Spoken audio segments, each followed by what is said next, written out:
So this is a very important shift, and this is a struggle we go through, and I think a lot of people get stuck on that. They say, no, I think I will handle it myself. They will have people, but they will do themselves on the job. The fourth one is the system builder. Business runs even in owner's absence.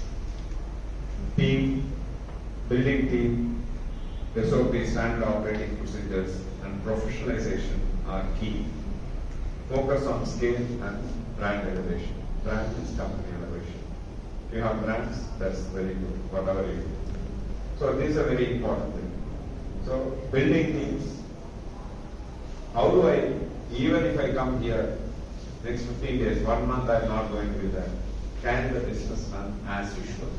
This is called business as usual. Can it run? Or I have to be there, I have to sign the check, I have to do everything myself. So that's the question you need to ask. So focus on scale and brand elevation is a very important thing. As you start getting profits, as you start hiring people, working into or working on the business, you have shifted, but these are the very next steps. You do that, then that's where you have arrived. You have learned to run the business in your absence. You can be far away, still business can run. That's a very important step. That is the stage 4. The next stage is, now that you have achieved that stage, you can become a serial entrepreneur. I can float another company, another kind of business I can manage. This is what people, as they evolve, they get into that. Okay? So, exploring new businesses, investments and verticals. Owners become portfolio managers, not just operator. Delegation becomes strategic. So they delegate, and because of that they can grow to the next level. So this, the last one, if you look at having done, because I have gone through these stages. Started one business for quite some time, and then another vertical. Like that we started having multiple companies. That's the, each business can start on its own, not the same business. So those are very important things. We run an animal hospital. Where is the relationship to shampoo to things? How many of you are familiar with milkshakes, Cavin's milkshake? Have you, anybody has tried Cavin's milkshake? It's available in Nepal, very popular in Kathmandu. So how many of you have tried chick shampoo? Yeah. Very good. The sachet. Sachet, you are right. Okay, let's move on to the last stage. The legacy builder. Focus shifts on, now that profits are there, multiple businesses there, very good thing happening. So the businessman starts focusing on mentoring, impact on policy influence. Can I influence policy at the government level? Okay? Can I make a difference? Business becomes a platform for others to grow. How can I make this business as a platform for a lot of people to grow? It is not only the kind of the employees who can grow, but even mentors can grow. All the stakeholders can grow. And your size is such, you will be able to make that difference. That's the next level. Legacy takes precedence over personal profits. Oh, now that profits are made and profits are coming continuously, what do I leave with? How will I be remembered when I leave the world? Okay. Everybody is going to die one day. So that's what his legacy is all about. Stephen Covey beautifully says, begin with the end in mind. So what's your end? How will you like to be remembered? It's a very important thing. So I finished in 15 minutes time. So you'll have more time for this. Do you have any question on that? On this presentation?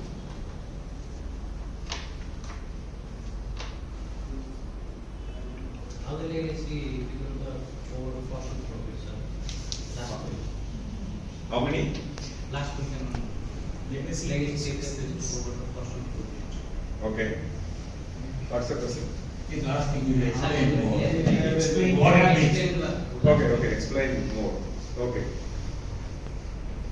Beyond the level, how much money you will be? So Bill Gates donated so many billions of dollars for charity purpose. Asim Premji does. So, okay, Srinath others. Like that, everybody has something of their own. Big people, if you look at. When they have more profits coming in, they donate or something. That will be useful. Remember, oh, Bill Gates has done this. Bill Gates Foundation. How will Bill Gates know? Microsoft will be, somebody will new business will come. Oh, once upon a time there was a Microsoft kind of leasing company was there. It will be forgotten. Some new company will take over, something will be done. Bill Gates Foundation will live longer. That will continue to, so much money is that they will do a lot of social work. So that's how the legacy. If you ask me, the business, you will be remembered for creating a difference. But after some time, the education, somebody leaves a very great educational institution. Raman, for example, Raman Prasad, I think built a great education institution. They will be remember Amrita and father, education, how many people life they have changed. And that's a very important. That's the legacy. Very important. Have you got any school getting closed? That's why bigger ones, college. There will be that. We can see that. 50 years, 100 years, 200 years, they'll always be there. These are legacy creations. You look at it. Somebody creates a great hospital, and if the system costs are there, they will continue to run. So therefore, all the business, once you make profits, you will start looking at how do I create a legacy beyond me? How will I be remembered beyond business? How can I make use of the profits in some other area where it is beneficial to the society? That's a very important thing. So if you think that something can benefit to the society, that will be very good. Because you came from the society. You have taken the advantage of all the things of the society. You need to also give back to the society. And that's the last stage. If you remember that, then that will be very good. Your life will be fulfilling. That's what I would say. So, I think we always start with stage 1, stage 2, stage 3 on our entrepreneurship. Absolutely, you need to go through. So, how does the transition looks like in real? Like, maybe I'm doing, right now, maybe I have a small team, I'm doing works myself. So, maybe in the future stage, maybe stage 3, stage 4, I might be moving on into delegations and making the team do the work. So, how does this transition looks like in real? It's a pain, also pleasure. Okay, let me explain what is the kind of pain. Pain is the fear of unknown. How will it answer? You will experiment something, but you will not move. Okay, working in the business to on the business is easy, just like that you say. But actually, a lot of people struggle with that. They don't delegate.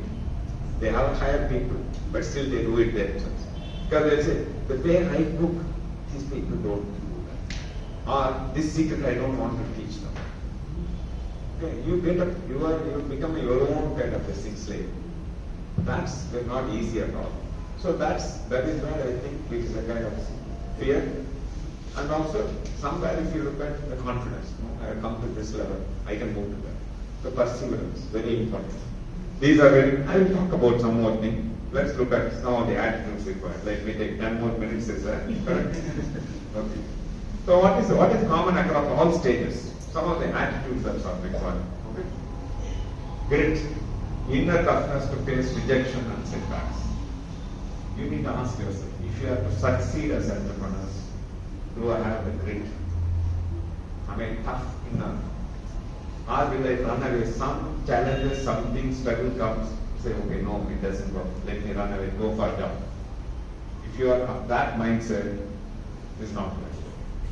You will back here because this path is bound to have a lot of problems.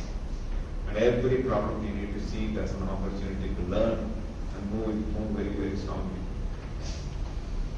Learning mindset, lifelong curiosity and self-improvement. Because when you start that, you have very less knowledge. But unless you determine, you put yourself in the learning ground, you won't be able to go to the next stage. Learning is a very, very important. Do we have that learning? Is what we need to ask ourselves. Ownership, taking full responsibility, no blame game. Because I've seen some of the entrepreneurs, they'll say, no, that guy has cheated me and went away. Okay. You will blame an employee. Okay. This vendor has cheated me. You will never learn when you start cheating others, when you start blaming others. You need to say, what should I have done to myself? How should I behave How should I handle that situation? What process and system I should have had to prevent such kind of thing? If you ask yourself instead of blaming others, what should I change? What is the change I should make within myself? You will learn a lot. And that's very important. That's what I think is very important. A lot of people end up blaming others and they stay small. And very important. Every time you ask, no, I'm not going to blame. This guy is not not good. You can say not good. You can ask, what is that I do as a boss? Do I coach? Have I done the kind of thing? So you start asking that person back to you, then a lot of improvement you can see that you can make the person. So that's a very important shift here with me. Customer obsession, solving real problems with heart. It is, am I committed to my customers or just something I am seeing it as? That's a very important. Then the last one is adaptability, pivoting with purpose in changing times. You know that adaptability is very important, but that too, the business is evolving fast. The environment is changing. With AI coming in, it's just like a changing. You will see what it is today. Next year it will be significant difference. In 2-3 years it will be dramatically changed. The business models will keep changing. You will see that that's happening. Before we used to go to bookshop and used to buy books. Now all available in Amazon and the kind of Flipkarts of the world. You don't need to go there. Online bookshops are there. So online shops are available. You can order online. So things are changing significantly. So let's look at each one. I have a very series of things. Grit means walking up when tired, showing up when scared, pushing through tough. Okay? Keep startups alive when only self-belief exists. Steady survivalist during cash flow stress. You will go through cash flow problem. Clear? You will definitely have a cash flow problem. 100% sure. Okay? If you say that I don't have a cash flow problem, that will be a wonder. Even if you go for private equity, and then one time to the next level, that struggle will come. Drive growth stage business through challenges. So, legacy builders use it to keep momentum and face downturns. Quote, a small town tailor failed twice, but built a national brand, that's it. So you have heard of a lot of stories. People fail and built it big. They persevere. So that's very, very important. Grit and determination to succeed. I will not give up. Very important. So this is what will come. I think it's time to wind up the business and look for a job for survival. That mindset will constantly haunt you. You give more time to it, sure recipe for exhaustion. You will not go to the next stage. Instead, you should look at that. I will work. How to work? I think. I will work. What are the kind of opportunities? What is the way out? That's what that kind of thoughts you should entertain. Not can you go to the job. So learning mindset, world rewards, learn it all, not know it all. I am talking to you all guys. When I finished my college, I had 28 years. Okay. I can't talk English at all. So I studied throughout in Tamil medium. Only in college I studied in English. That's why I had so many ideas, because not able to go. Even in school, I was very average. I was all passed. But after business, I started learning every day. I started reading books. Okay? Very important. Management books. Self-transformation books. If I am to suggest you one thing, please read self-transformation books. Self-improvement books, if you go and browse, so many things will come. One of the best books I would recommend is Atomic Habit. You create best habits, foundation for you to succeed. You commit to them. Now these are very important. So, every day I started learning and started applying. I believed in this. The great authors have done so much of work and learn it and apply it. Improve every day. Then you'll over a period of time, nobody can stop it. And that's very important. Legacy builders, mid-stage business growth via systems and leadership learning. Legacy builders learn how to mentor and influence. 60 minutes of learning daily outside office time drives exponential growth. You know one thing? I did 2.5 hours. I read a book called 10 Natural Laws of Successful Time and Life Management by Dr. Hiram Smith. That was one of the defining moments, the book of my life, defining book of my life. He said one thing very important. Few things I picked up from the book, but very important thing is, he said, create a magic 2.5 hours every day. He exactly called the same word, magic 2.5 hours, outside office hours. Spend every day for investing in yourself. And if you can do that, that will do so much good for you. So, very clearly, not office work, but how do I grow? What is the new things I can learn that I can apply? Anything you learn, if you can apply immediately, it's worth it. But otherwise, you read something, you don't know when you will apply, don't read. Let it be in the book itself. You don't waste your time. You need to know, where is that I'm weak today? Which area I need to improve in my business or in my learning? Suppose first initially I started learning marketing, then sales, purchase, finance, like that each one, nuances I started learning. Buying the books I started reading. I'm started asking my people, what is this about? I learn from my own team members because they come with experience, but I am not. So, can you explain more about thought point? which one? Thought point. Mid stage. Mid stage. What is it? How to know? So, you need to have, when you start a mid-stage business, you need to go to the next level. You need to have systems. Even for putting a system, you need to have a learning. Okay. First, you have to put systems. More the system you put, quality system, not just for the sake of system. Good quality systems there, that will help you. Systems are SOPs, processes, the subsets of the system. What is the upper and lower stage of this? What is the upper layer and lower stage? That's called a mid stage. Which one you are talking? Mid stage. What is the upper stage and lower stage? Upper, okay. Mid-stage, upper stage and lower stage, you are That's asking. called the mid stage. Okay. So can you say that what is the upper stage, lower stage? That's what, if you look at, they have the lower stage, the startup must learn, self-learn, sales, accounting, marketing, etc. That's the lower stage. Your foundation. You don't even, when you start, do you know how to account everything very clearly? The business, everything? You may not know. That is the lower stage. The basics of each functions. How a function functions. How to get the job done from each one. What is the purpose of this function? That's the basic learning. That's the lower level. Middle level is systems and leadership learning. I know how to handle people, how to face challenges, how to overcome. Leadership is not only handling people. It is vision. How do I create a future vision? How do I do that? How do I face challenges to overcome? So all these things are the middle level. The legacy builders, the next advanced level builders, learn how to mentor and influence people.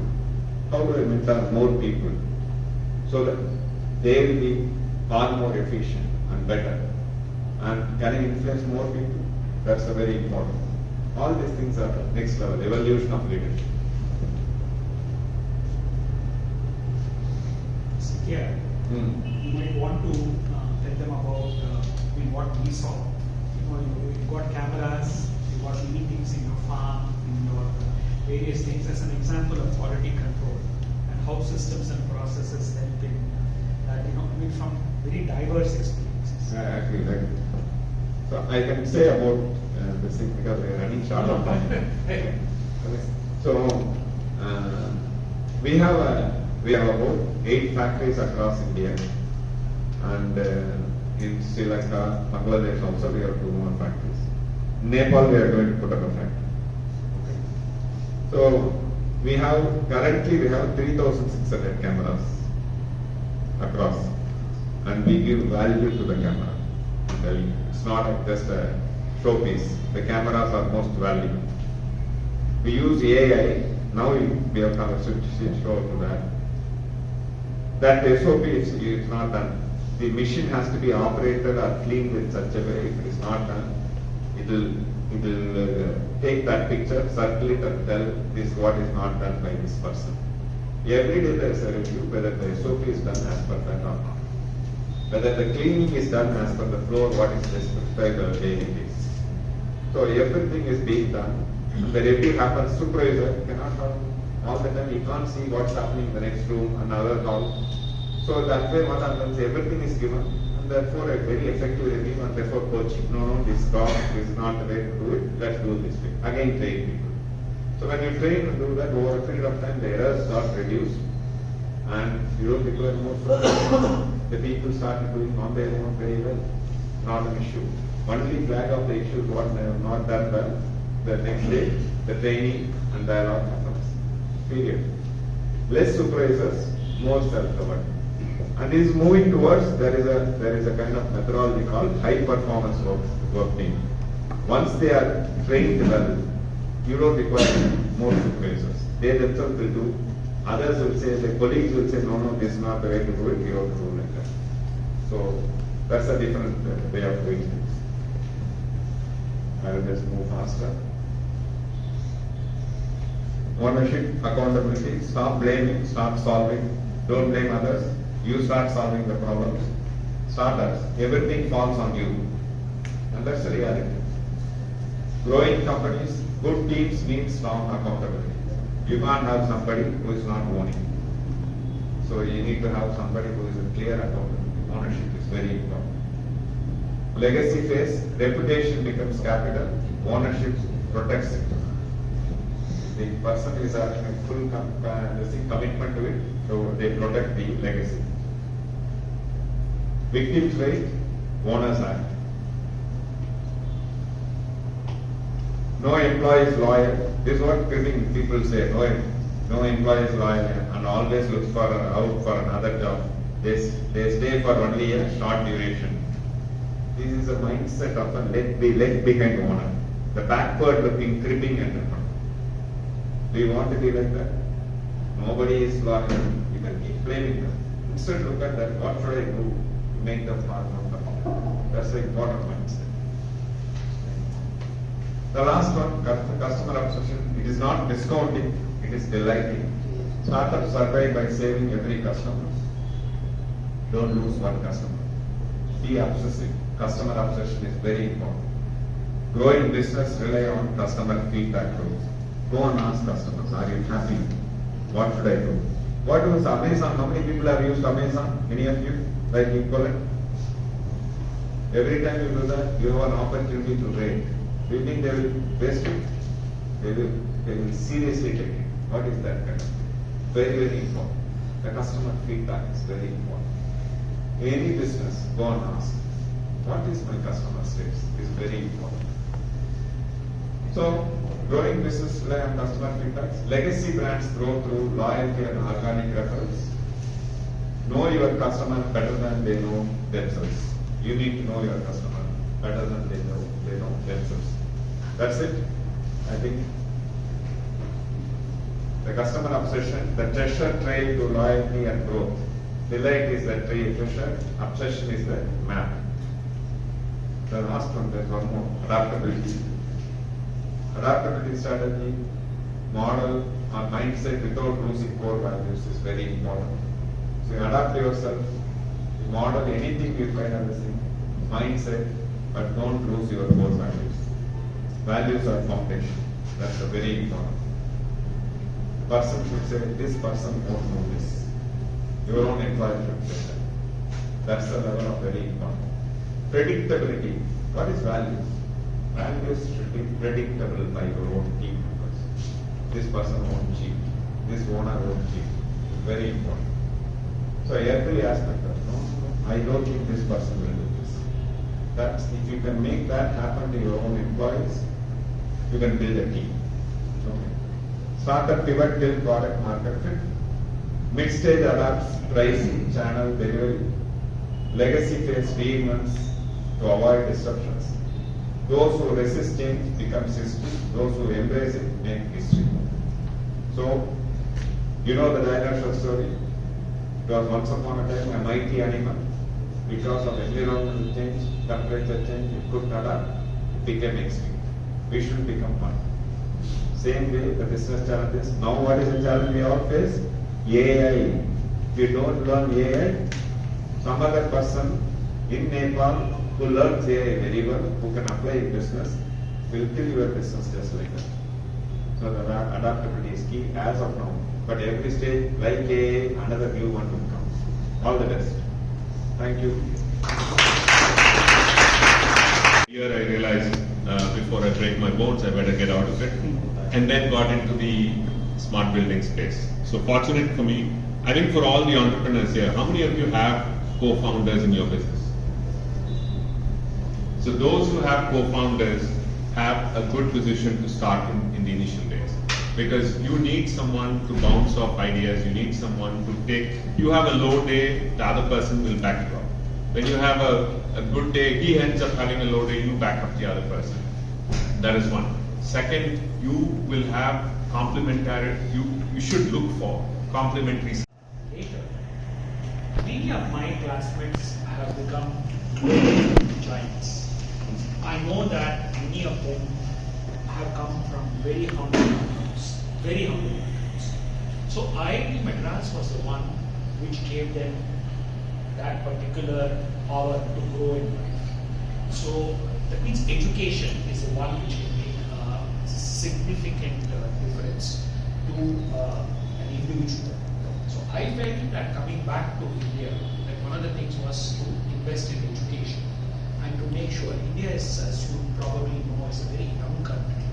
So there are a lot of young people, and we had been stifled for many years with a lot of things which were negative, we could not grow. But today's younger generation is growing.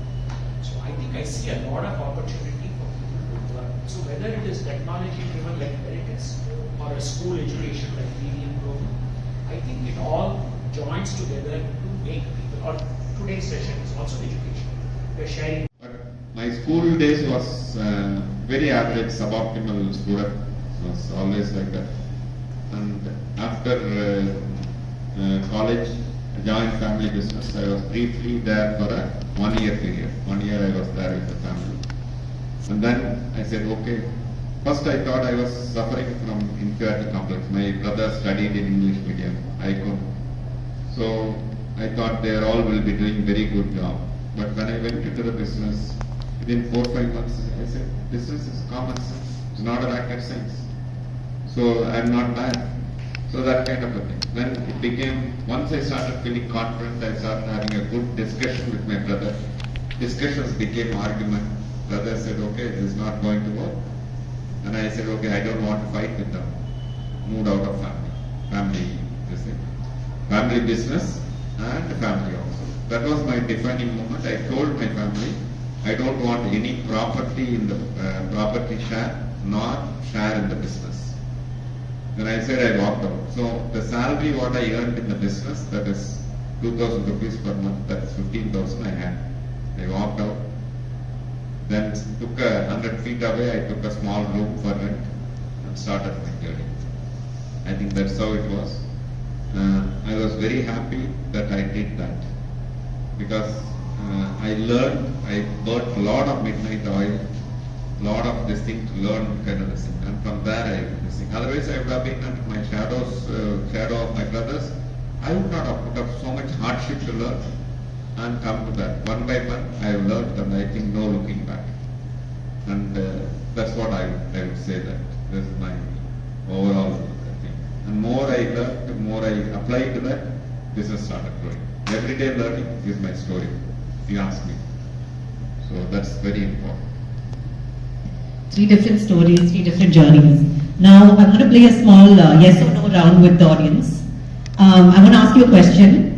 If your answer is yes, raise your hand. No judgment, no fear. It's just again to get to know you, but very quickly.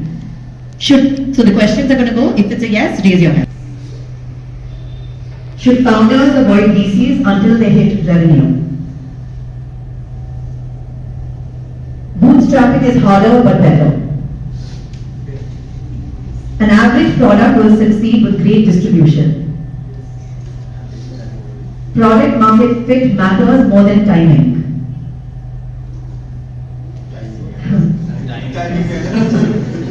Founders should build for mass before niche. Pricing is a bigger lever than features. Pricing is more important than features.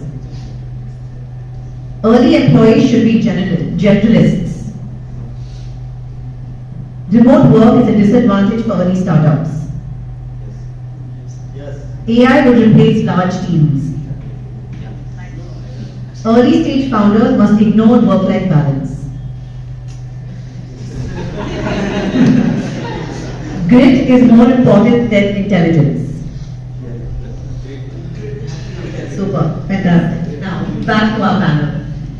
So, Mr. Rajiv, you've built and exited tech companies. What is your advice to these founders in building a company identity that is bigger than just the founder's identity, especially when they're working with small, tight-knit teams back home? So, obviously, a lot of what we say today seems like a lot of gyan for early stage startups.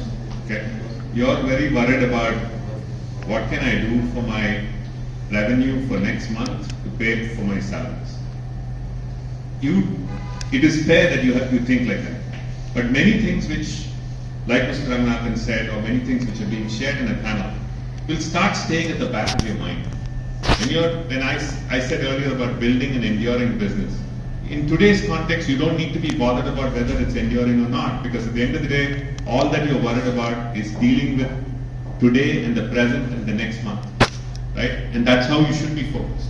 You deal with your current problems and solve them continuously, but you keep some of these things at the back of your mind.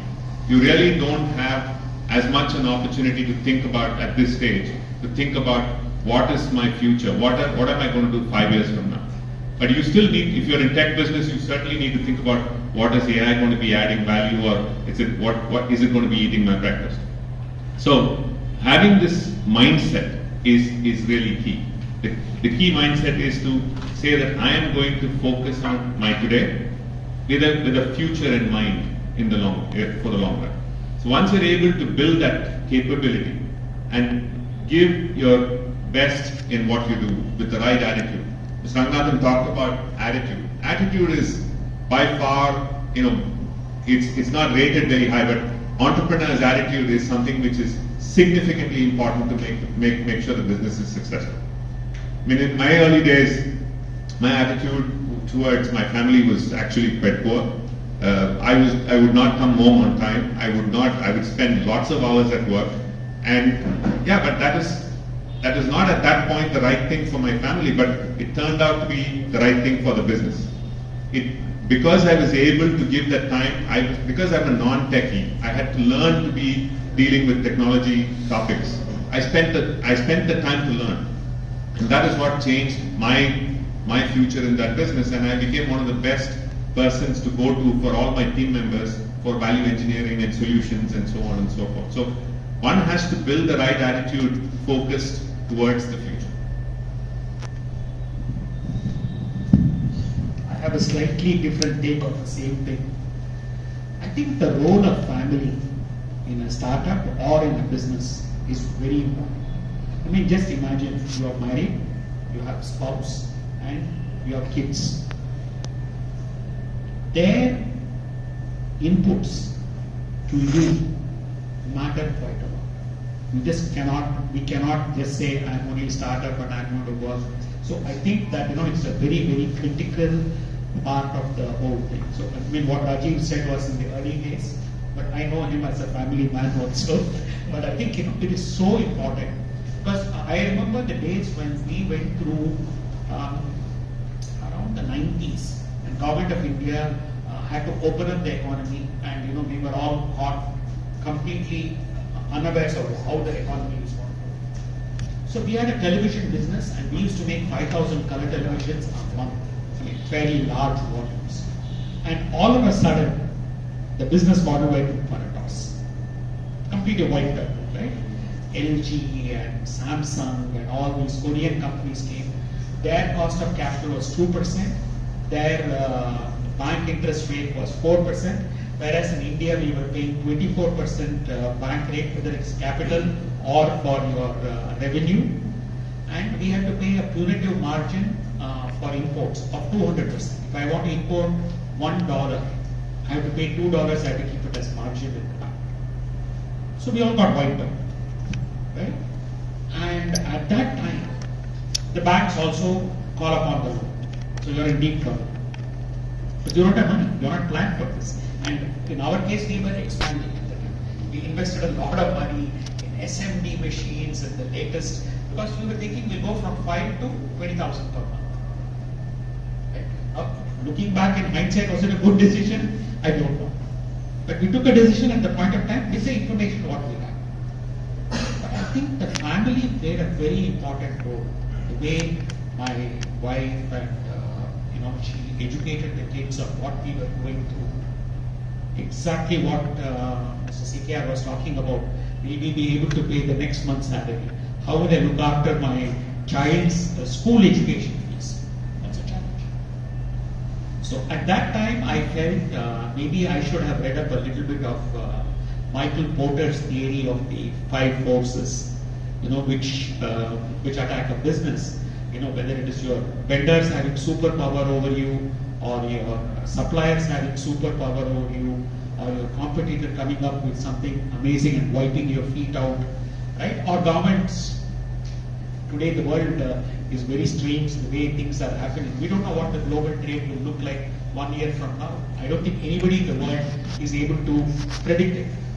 Very disruptive times, and that has been there all along in different formats. So I think family plays a very important role is at that point of time. Right? So I'm just giving a different.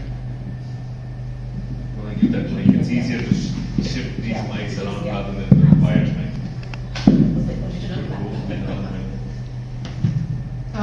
So Mr. Ranganathan, once a startup captures the Kathmandu market, they often hit a growth ceiling. Moving to the next city involves significant drop in consumer density and digital literacy and increase in logistics costs hitting profit.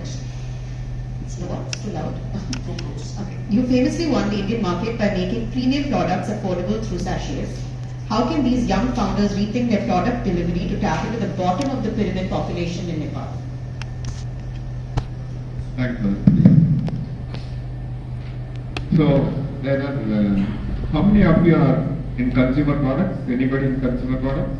Okay, very good. Good.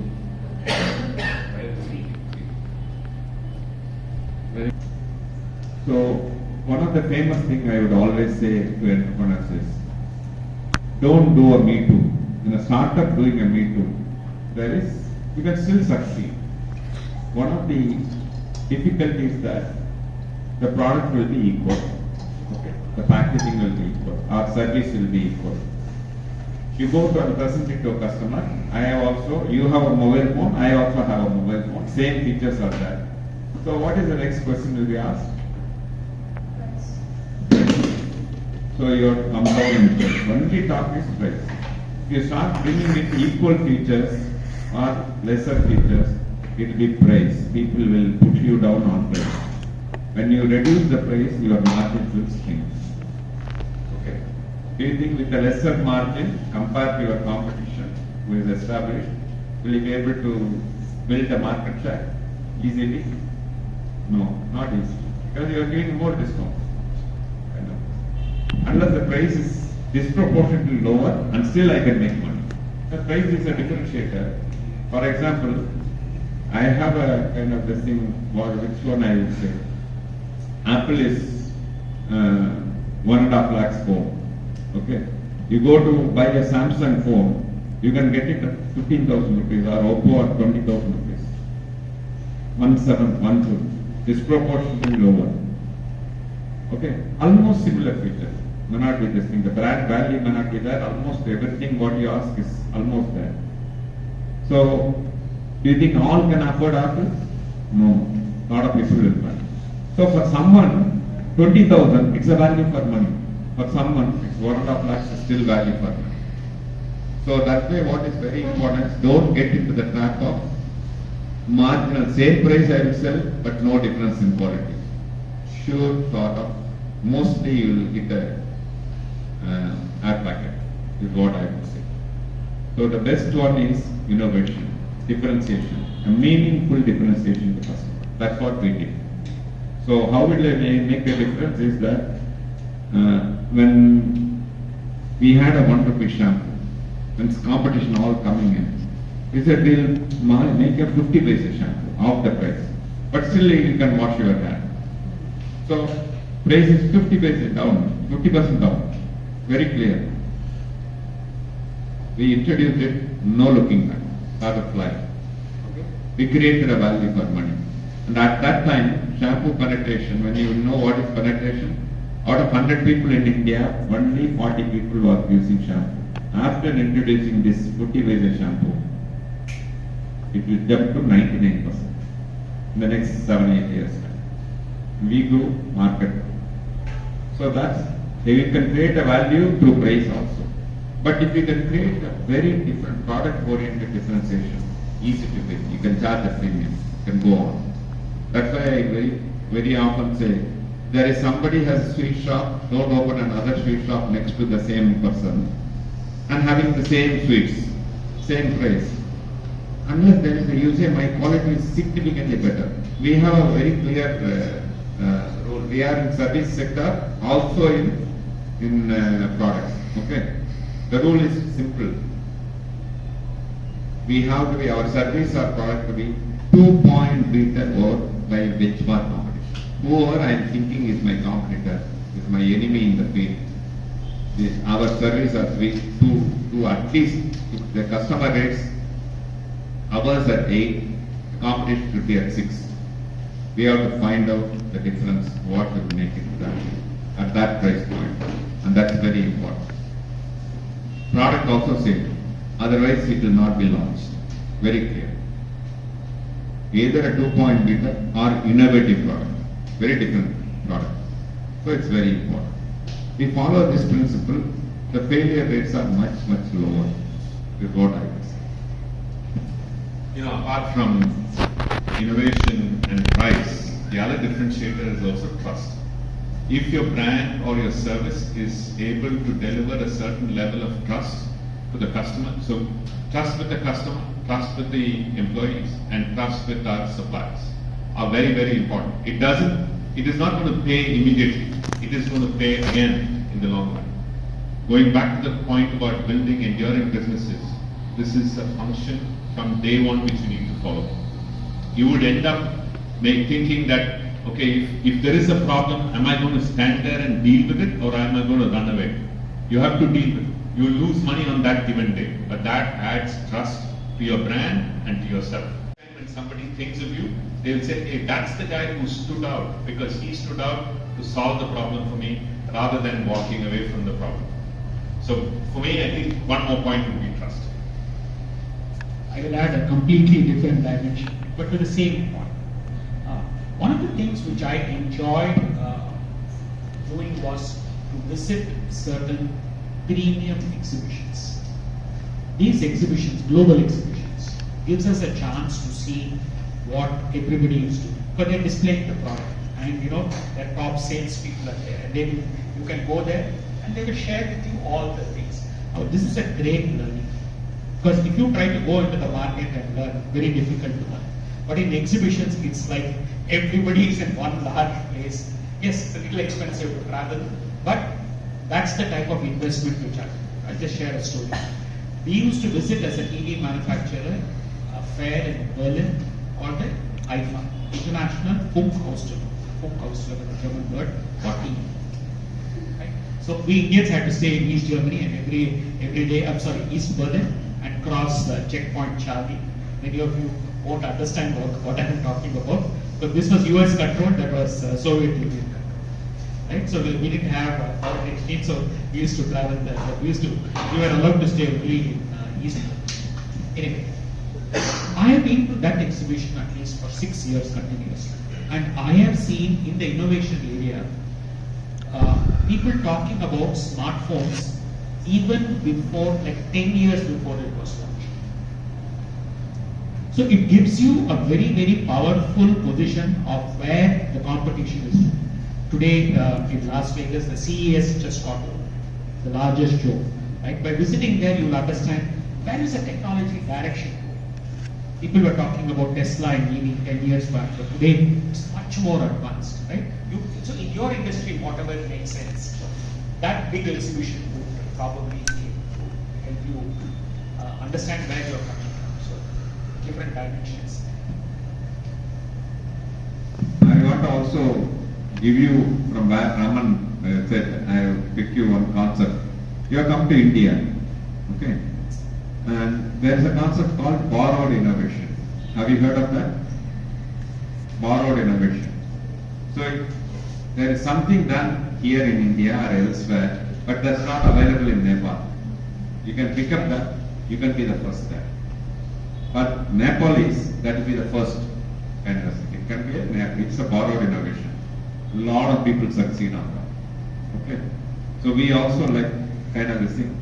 A lot of big companies also does the same thing. Something is done in one part of the world, they take it up and do it in another part of the world and make it big. So use that concept of some service or product is being done, but in my area it's not done. I will do it. Easy to succeed. Rocket Internet is the best example. They pick every innovation in the US and bring it to the rest of the world. They brought, if you remember this, I don't know, you're not from here, when we were having Myntra being built, Jabong was being built by them. And of course, subsequently they failed and they merged. But borrowed innovation is a great idea. And for you, it's so much more easier to learn from a large market like India. You know, hop, skip, and jump. You can understand what's happening in this market, use this market for your, innovation and growth as well. Because then you would probably think about going to the rest of the world. The other point I would like to say is, please visit a lot of exhibitions in your area. What Raman was telling is very, very important. That's where you get a lot of ideas. Exhibitions are a great place to learn new ideas, new development, new technologies. And sometimes unrelated business, but a new one. But you may say this is much better, you may start picking up that, but that may completely prove to be very, very thoughtful for you. So every time you ask, is it new in my area, in my country, or in my kind of this thing? That will make a difference. Try to avoid doing me too. If you do same, give it at half the price, not 10% less. Okay? But exceptionally good. So that's what I would say. In this cohort, how many are tech businesses? How many are brick and mortar businesses? All tech businesses. Okay. That's a good segue to my next question. You often say AI is a co-pilot, not a replacement. For a 22-year-old founder in Kathmandu today, how should they build with AI, even if they're not technical?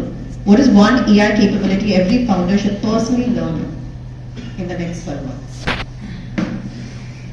I discuss with AI 2 out of half. It is very important.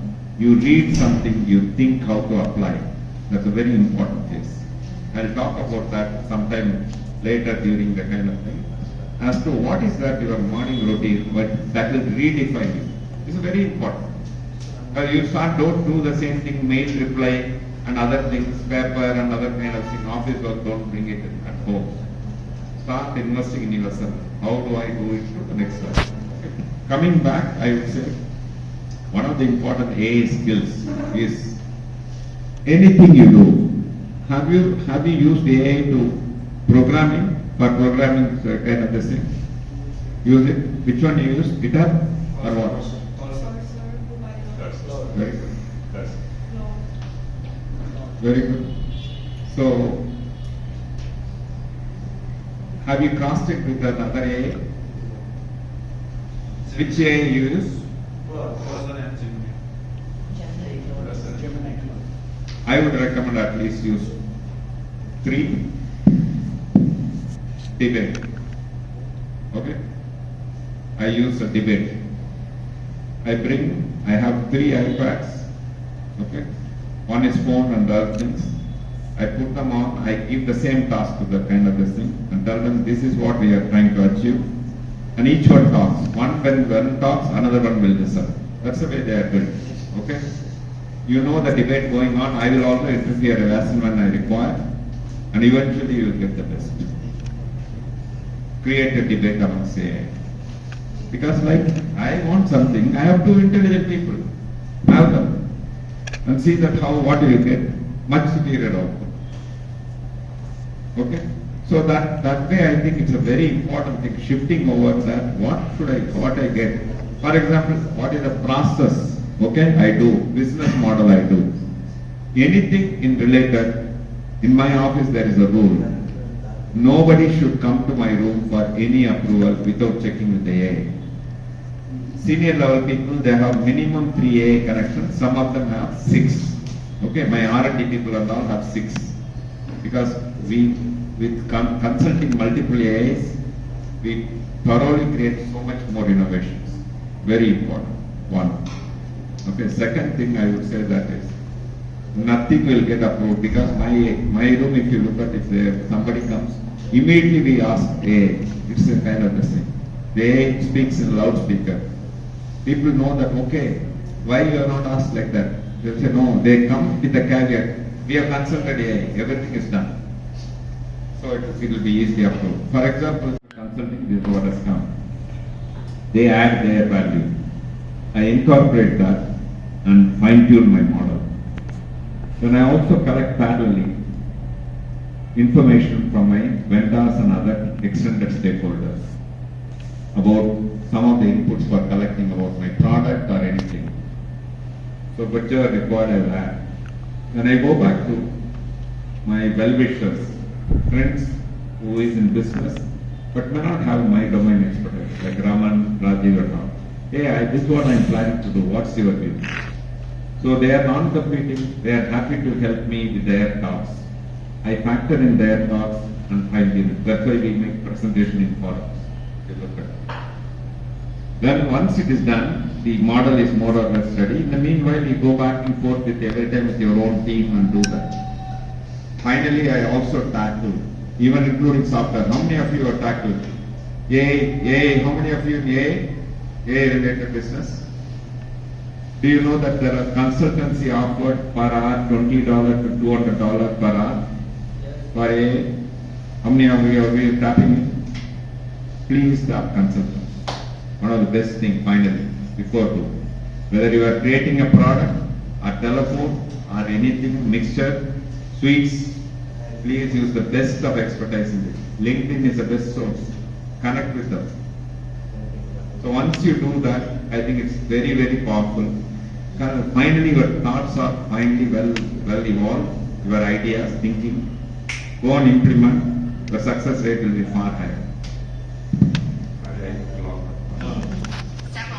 So, because my current business is in this space of AI, I didn't want to answer the question first. For me, I believe strongly in applying AI in the physical world. What are the opportunities in applying AI in the physical world is what we are trying to solve by creating a digital twin platform. So, I would actually get some of you to think about, today everybody is solving process-related, delivering process-related solutions using AI. But the tougher one is to apply AI on the physical world. How would you apply AI in a factory? How would you apply AI in a transmission line, in power generation, in a water treatment plant, in a sewage treatment plant? You would not even think about it right now because you are only trying to, you're scratching the tip of the surface, right?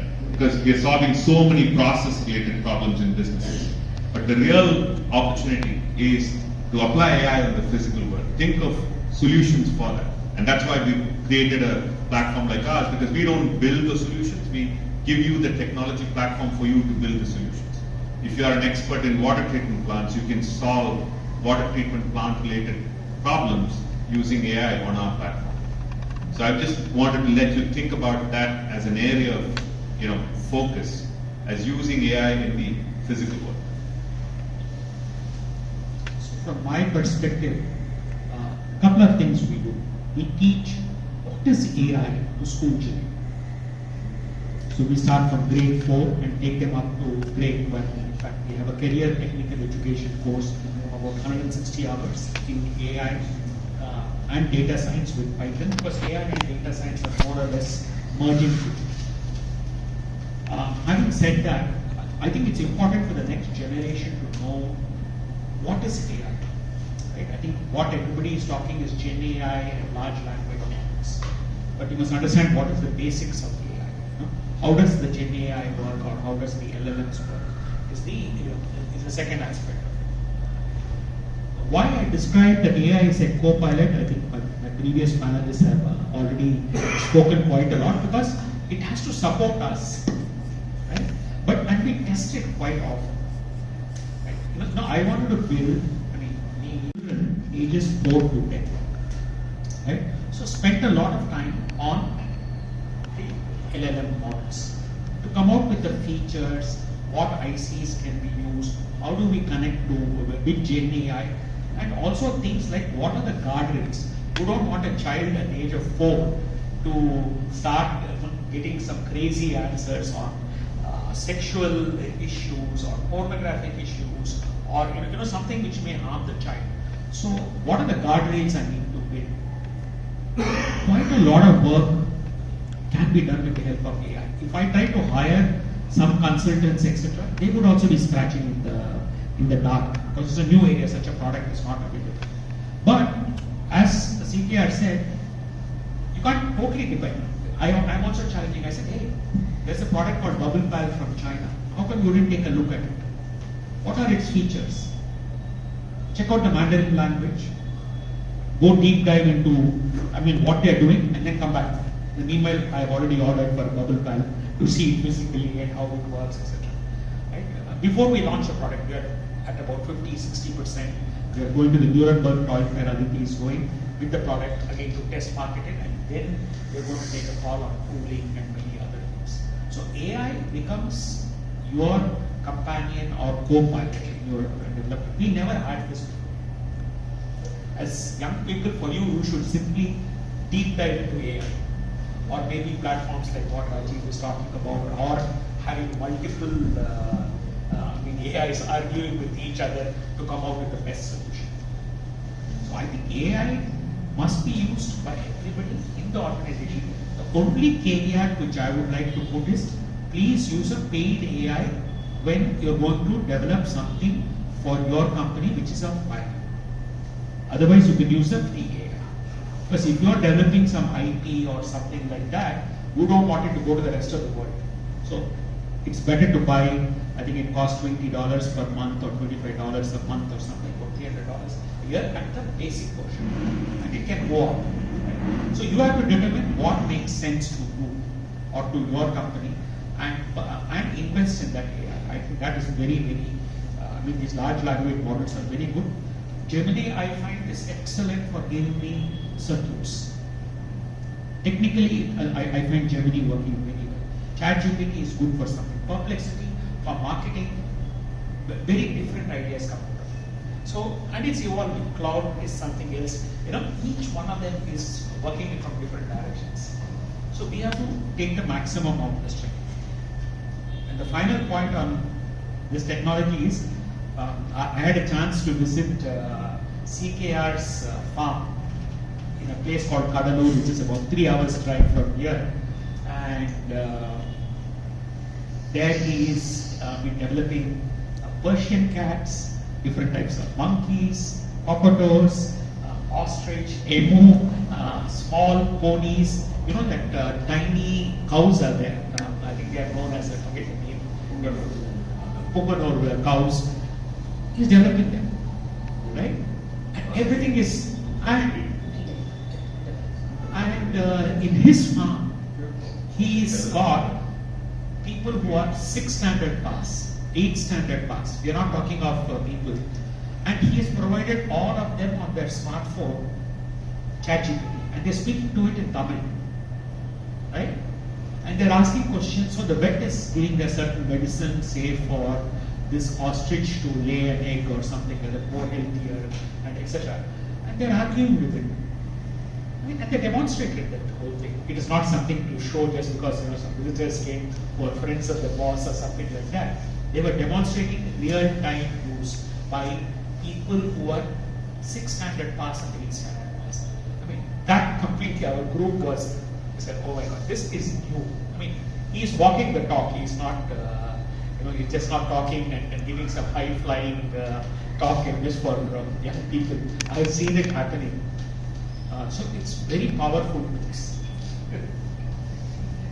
So, thanks. I would say that AI can build the gap between people who know English who don't know. Okay, you just talk to them. We have in our company 1,300 people in one of the main company, and all the people are given, not only in the company, across the group. We have over about 7,000 people. All are given AA connection. Okay. In the bird form as well, no, 6th standard, 2nd standard, 8th standard, all. Everybody is given now 2 connections. Raman, at that time ChatGPT. Now they have restricted to Grok. They say Grok is better than ChatGPT. Really? Because I tried that and gave them the kind of thing. Everybody is now given Grok connection. So the key point there is they will discuss and they will go. One lady by name Kamakshi, very interesting story. Okay, she solves a lot of problems.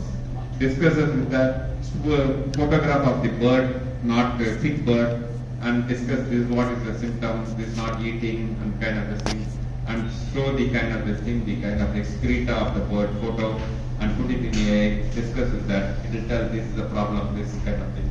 And they come back, they go to it and say that here is the problem, here is the solution, AI has recommended. With my knowledge, I am thinking this what it can work. What is your view? So initially, Beth will say, okay, fine, if this can be done with the knowledge, use the tool. 95% of the time, they used to do that. Now, the latest thing is, they go on routine things, they don't go on that. This is what we have done. We have learned it, and now this is what we are kind of the thing. We have done it. We have solved the problem. So that's the thing. That lady Kamakshi, she is very efficient, 2nd standard only, and very, very well taught to the kind of the local language. She has a daughter, and she had a migraine pain for over a period of about a year. And she consulted 2 doctors, 3rd doctor, money to spend nothing, results never came. She was always suffering from that. And then she said, okay, now that I know how to solve the problem of the birds, let me interact with AI. She did that relentlessly with everyday symptom, what she ate, where she went, what was the sun exposure, and all kind of these things. Everything she gave. So during the interaction in the same chat, they are all taught like that. We have a complete team to train people who are coming into the company, remote people who will train how to use AI. We have that is a basic protocol of induction. And she is able to identify what is the problem and solved it. Now for the last 8 months, no issues. Completely. She finally identified this lady goes to the kind of this thing in the working. She today no headache, why today headache? Why this time kind of thing. So these kind of things, when the symptoms are very clearly said, doctors are not, because they are not closely following. Doctors would have the same thing they would have done. It's not the doctor won't. Because they go there and say, okay, you do this kind of thing and go. When we explain every time what the kind of thing is going on, they are able to solve. The doctor is only getting your feedback at that given point. At that time. Because you're constantly giving. Constantly, no, because we know that this is what is happening. She ate this today. She went out today like this. So this all matters, everything done. At this time the migraine started coming in. This is very intense. Everything is easy for you to spot out over a period of time. So that's a very important. So is completely very important. Please educate your own team members, even the watchman. I have a driver, okay, by name Murli. Okay. He's just 8th standard. So I put him now during the COVID, no driving need. So I put him to take charge of my garden and so on. He does so much of work in AI now. This kind of this thing I'm telling you. Lot of stories I can demonstrate the people who are not even completed their basic schooling. And beautiful, if my office to be redone in terms of shelves and other things, he will put it across in the AI and come out with these are 5 different options I'm giving you. This is as per your taste. He knows my taste. So this is how it is kind of thing. It's very nice. I was able to easily pick up. My wife asked something, this modification to be done here, or the lawn to be changed, new plants to come. What plant will be suitable here? how the plant will look. If you know, you don't require any kind of landscapers, no need. Complete. So just 8 standard. That's it. It is possible. But only need to know how to interact. They have been taught to interact. If you ask him to type and all, he will go for essence. So conversational UI is Which is languages and other question again for all three of you. If you have $100,000, where would you put it in your business? You have only one place to put it. Yes. I wasn't there. You're already spending more than $100,000. I think I'm a slightly developmental freak in that way. I will put it in product development. New ideas all the time to develop new products or new ideas.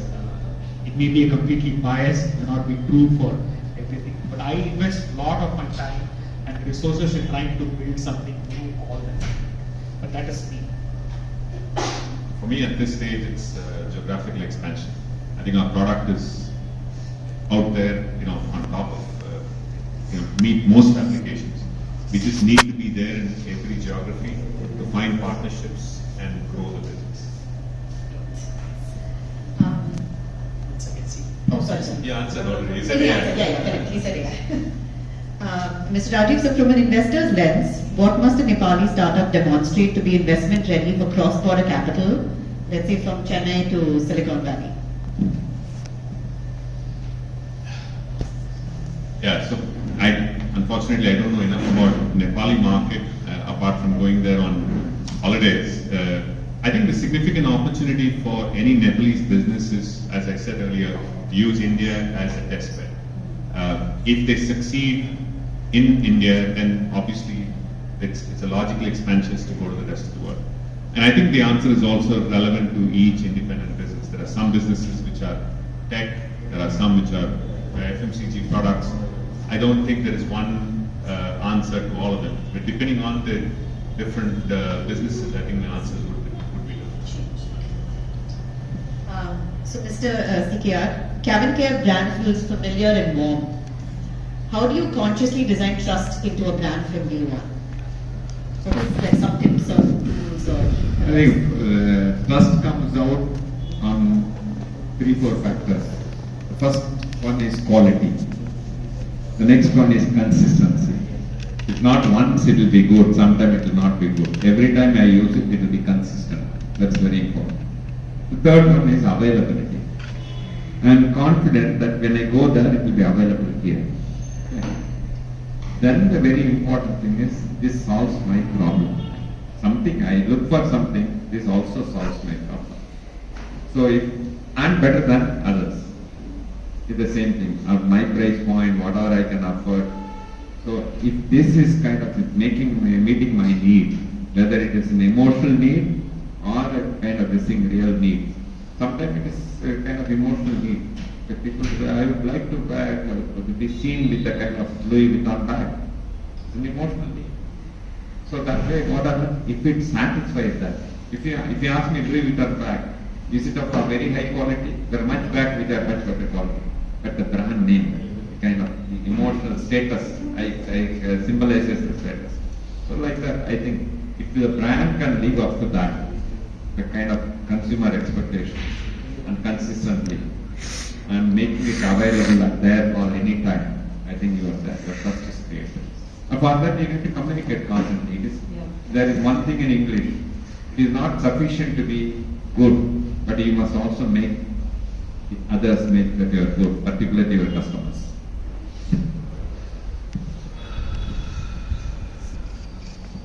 Slightly different point.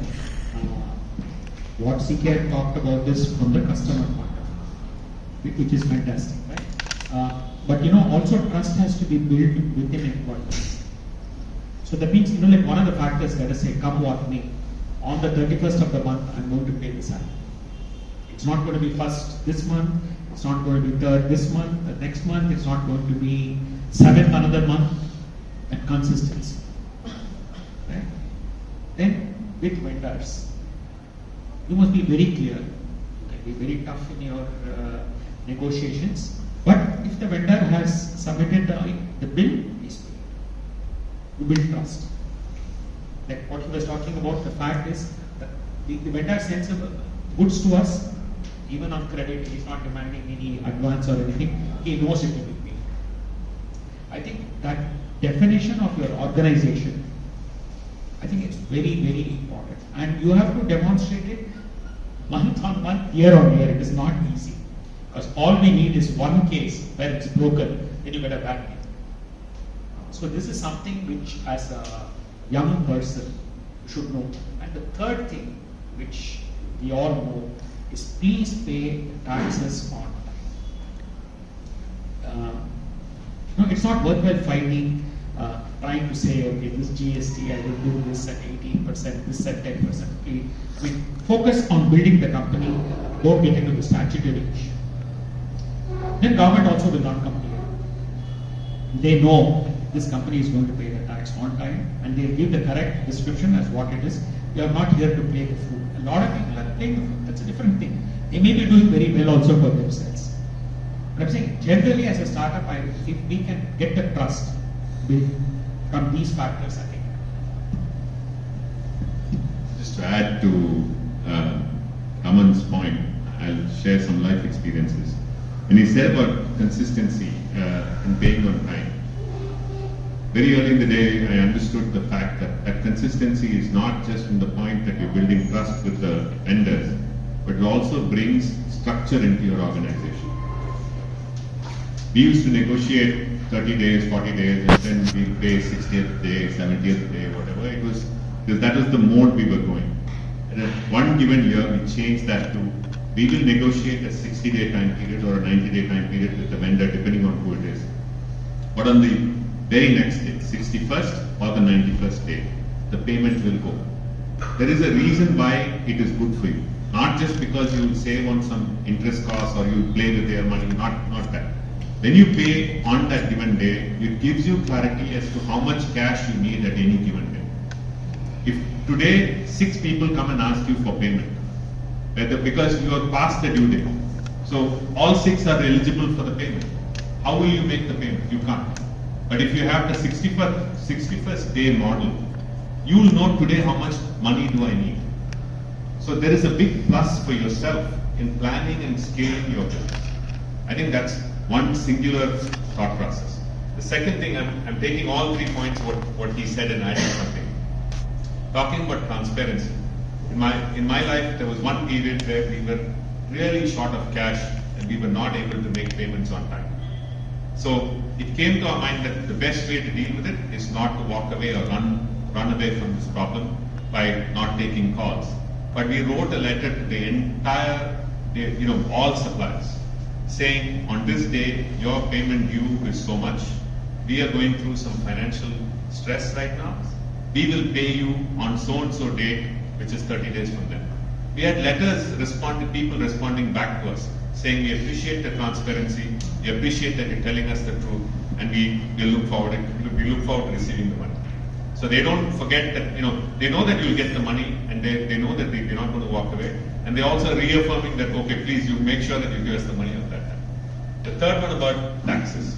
Many years back, and we 3 know each other for a long time, so we are referring to a lot about each of our lives. I heard CKR talk about, in a public forum, why he started paying taxes. Okay, his business was not at that point a business where you go raise venture capital and scale and valuations was not the model. Subsequently, he did that as well.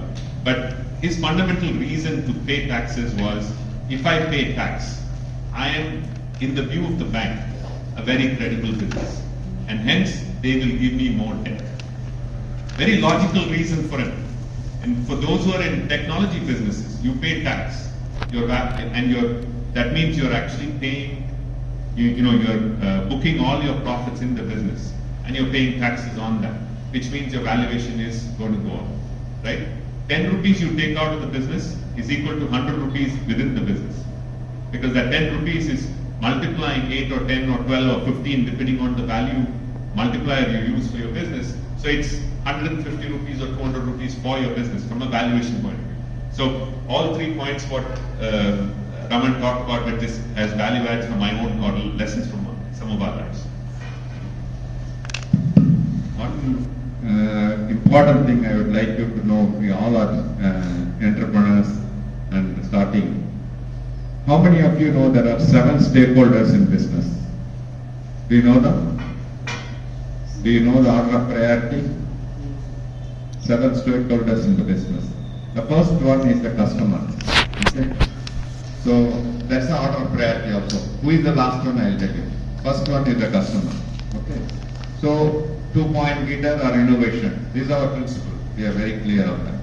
So give a kind of this thing, the best to the customer, and ensure the customer delight is what we are very important, paramount to you.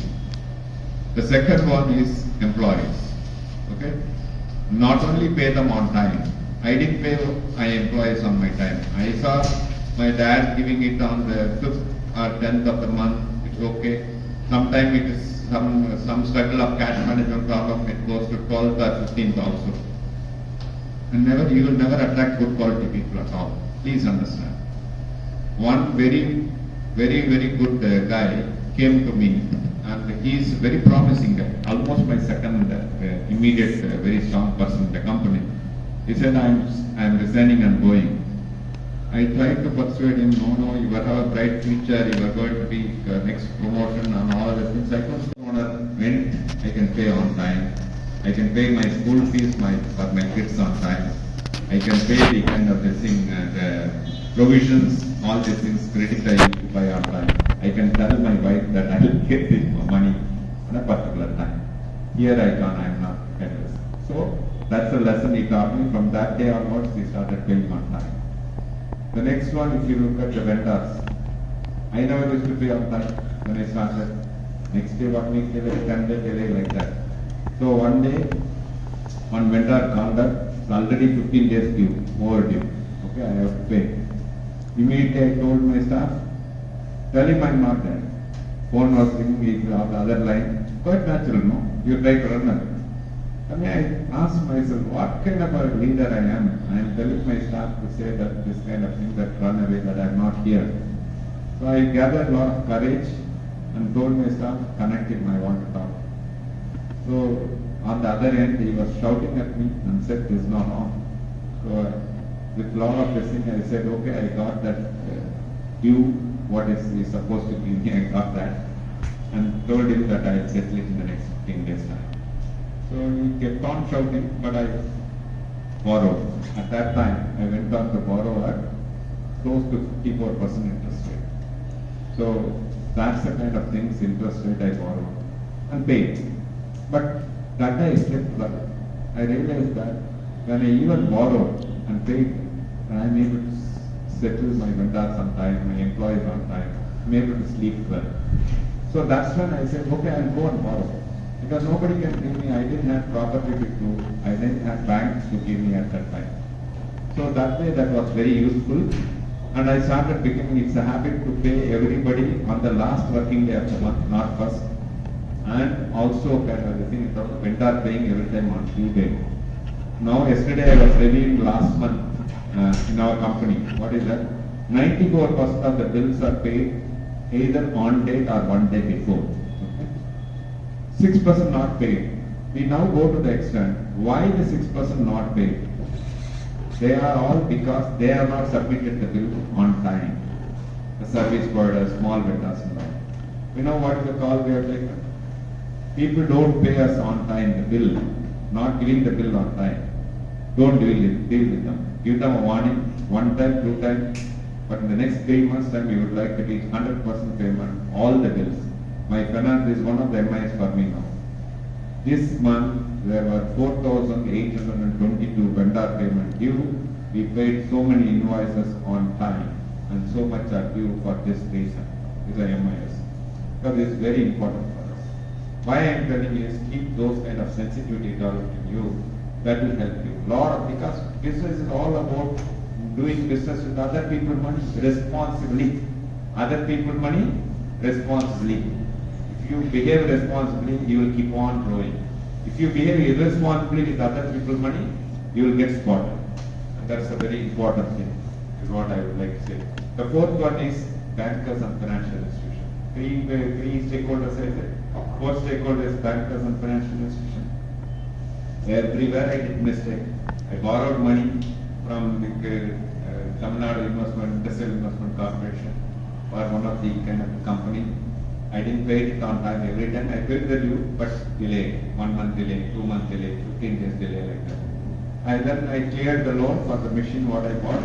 Went for the next loan. They said, no due you paid on time. Why should I give you next time? So that was a lesson. We said, okay, next time onwards we'll borrow somewhere else and pay it on time. And therefore, that kind of a thing, we started doing it. The next loan we paid on time. TIC gave us green card holder. Green card holder means anytime you want a loan within 24 hours, you submit application, you will be disbursed kind of a thing. So that's what is the reward we get when we paid on time, when we pay the thing taxes on time. The fifth one is government. Pay the government taxes on time every time, and that's a very important. The sixth, be good to the society. Don't make anything that's go wrong in the society and start giving back to the society. The last one, who is the last stakeholder? What are? Don't be in a hurry to take money. Only when you satisfied all the 6 stakes, that's whatever risk you take. Don't be in a hurry to take money early. You know, it took 20 years for me to buy my first house. 20 years. I'm not joking. When I hit the 300 crore turnover, when I got the office for my otherwise we were always, office was in debt, I was also in debt house. Office for my office space and R&D space. Then some money was left, then I said, okay, now it's time for me to buy my first house. So I waited for that because I gave importance to all the 6 stakeholders and took care of that. That's why one of the reasons I strongly believe for my growth is that. Thank you. Sorry I took so much time. Valuable lessons for all of us. So before I think we're going to get a couple of people here to give your takeaways at the end of the session. So before that, I have a game, just one line, no explanation. Let's sort of like a rapid fire. So one question I'll ask all of you. One habit every founder must build early. Thinking, profound thinking every day. Talking regularly to the teams. I think lifelong learning. One metric founders obsess over unnecessarily. One metric. Founders obsess over unnecessarily. I think profitable. Valuations.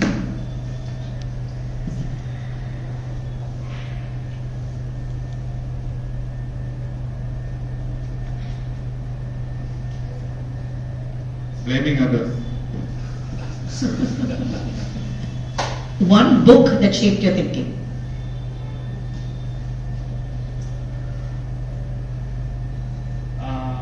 There's a book written by Ram Charan and Bill Conant called The Talent Masters. I think that is amazing. It starts in India actually, and it goes to how they learn and other things. So I think Bill Conant and Ram Charan's book, The Talent Masters, is a book that shaped me. In search of excellence and positioning. I would recommend 4 books, not one, because all the 4 made a difference in my life, very foundational books. The first one is Atomic Habit. I think that would very strongly recommend. Don't only practice that. Okay. The second one I would say is 7 Habits of Highly Effective People, and live by that. That's also 2 other habits. Okay. The third one is 10 Natural Laws of Successful Time and Life Management, and that you will learn 2 things out of it. I learned 2 things out of it, besides the 10 natural laws. One is, what are governing values? So very, very powerful. That's this thing. When I learning that, I'm an outstanding father is a governing value. I'm an outstanding leader is a governing value. That means that defines an outstanding leader will not do these things. You will need to learn. So what will be the kind of thing? So like that, I started initially having about 7 governing values. became 12, 20, because governing values are what you want to be. At that time of doing, you will not be perfect. But once it goes into your mind, constantly seeing, working on it, you will transform yourself. So today I have 54 governing values. I'm happy on that.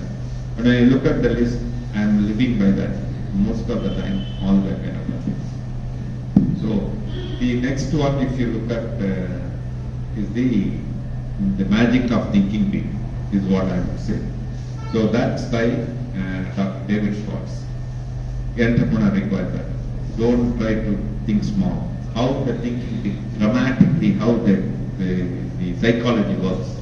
Very beautifully argued book and very early foundation is what I would say that. Yeah. So these are 4 books I would recommend. Thanks. I've also requested our team to take a video of today's sessions. We'll share it with you. So in case you missed writing anything, so don't worry, we'll share the video with you. It's just so that you have it in case any point you can always revisit the video. One AI tool everyone should use. I think any of the Gen AI models, they are improving. As I mentioned, some are good in certain areas like perplexity for marketing, some others like Gemini for technical. So I think it all depends, and it's evolving. There's nothing which is static today. I know CKR will talk about Grok, something, right? There's a particular one. So it all, I think it's constantly evolving. There's no one thing, but LLM as a family or Gen AI as a family, I think that's. I mean, it's everyone. It's everyone, There, yeah. figure it out, right? Any others or just okay. Any of the LLM or Yeah. SLMs. Because when you want to software and anything you build, small language models, just specialists, okay, health or any kind of this thing, just start looking at SLMs, that will be very useful, what I would say. One person who changed how you lead. One person. Person who changed how you lead or impacted how you lead or influenced. One person who influenced you maximum. Or inspired you. I mean, it could be anything. Just something. Ratan Tata. Ratan Tata.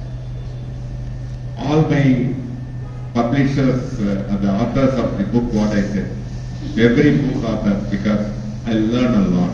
Because I started in school days and college days, I never studied.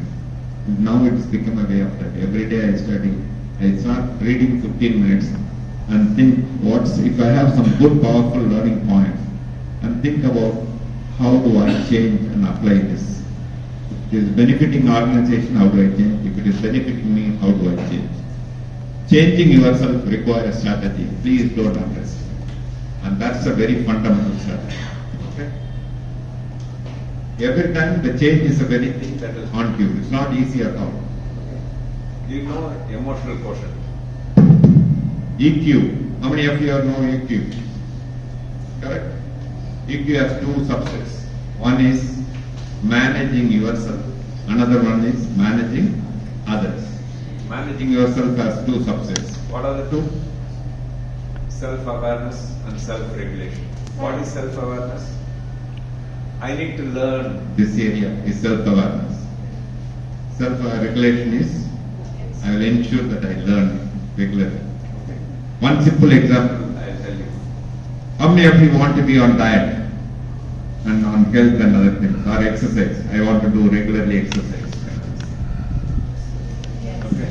How many of you Consistently do it. You know the most Difficult job in the world is getting the job done from oneself. You can get the job done from others. But living up to your own promises, your own commitments is the most difficult job. As a very budding entrepreneur, if you learn this very early and commit to it, every time you commit to yourself, you have to ensure that you do it. Where the sweetness of success lies. I can tell you. So first get the job done from yourself before getting the job done from others. So managing others are 3 subsets. One is motivation, ability to motivate and get the things done from others. The second one is empathy. The third one is social connectedness.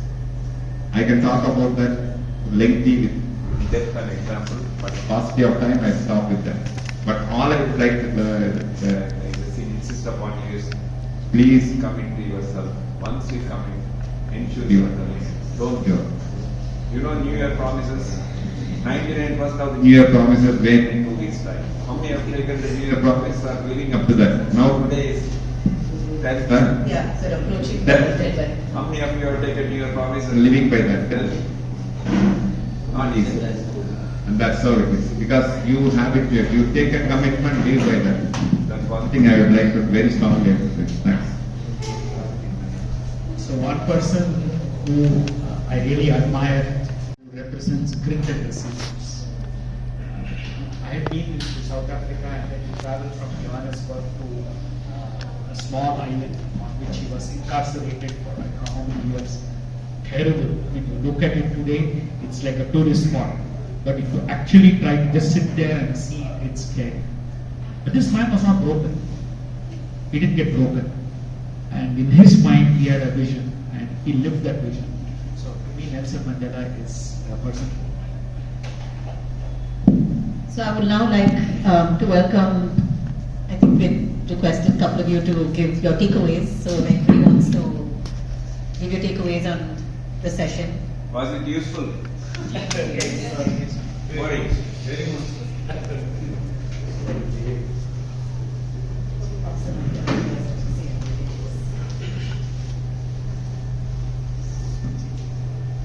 Any questions also? Now is a good time. Yeah. Thank you for this inspiring and useful session. I am Smita Pandey, co-founder of Bioindustry. In Bioindustry, we make air quality monitoring and purification devices. And my position is for all the panelists, common position. You all have the business in multiple sectors as you advertise your portfolio. So for maintaining the balance in those sectors, what is needed in the long run, like we need speed or we need partnership or credibility, or what is most important to make the balance in multiple sectors of the business? That is my question.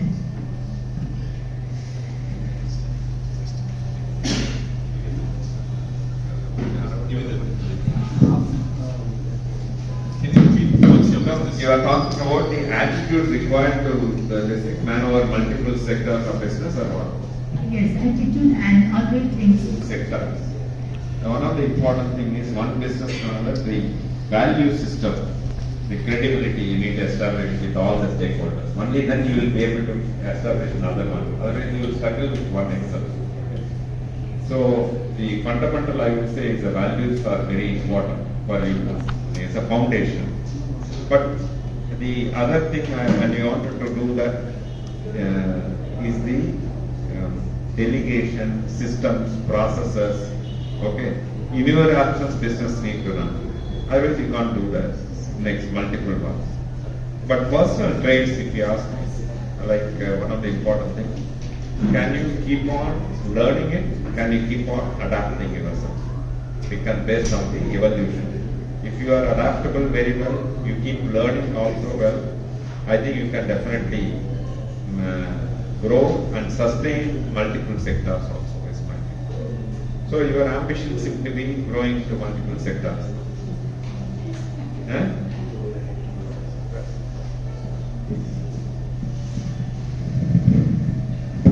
I try to share my personal experience and see what you can derive from it. So we used to run schools, 6 schools, 350 teachers, and about 200, 250 other staff, right, including from bus drivers to teachers.